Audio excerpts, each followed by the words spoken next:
En 1963-64, l'Algérie a décidé de se doter, du moins l'État algérien s'est doté d'une banque centrale et d'une monnaie souveraine jusqu'à 64.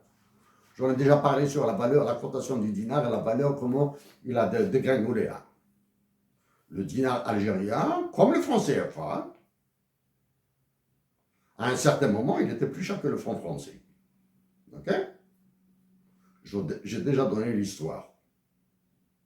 Donc, pendant que l'État algérien se dotait de structures régaliennes, de réelle indépendance, certains pays qui sont membres de l'Union économique monétaire ouest-africaine et de la Banque africaine de développement se sont redonnés à la France et aux intérêts de l'Ouest. Donc, la question le sujet de réunion de l'UEMOA sont les taxes douanières. Taxes douanières, tarifs douaniers, les droits de douane, tout ça c'est la même chose. Hein? C'est le même problème c'est le même problème que posent les États-Unis d'Amérique au reste du monde. Pose le problème de douane, problème de tarifs douaniers, taxes douanières, droits de douane, des droits de douane. C'est le même problème en 2025 posé par les États-Unis d'Amérique à tout le monde, y compris et en pire aux Africains.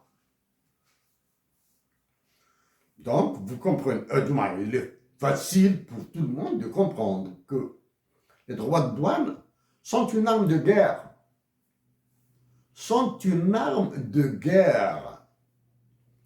S'agit-il de la soft power ou de la hard power?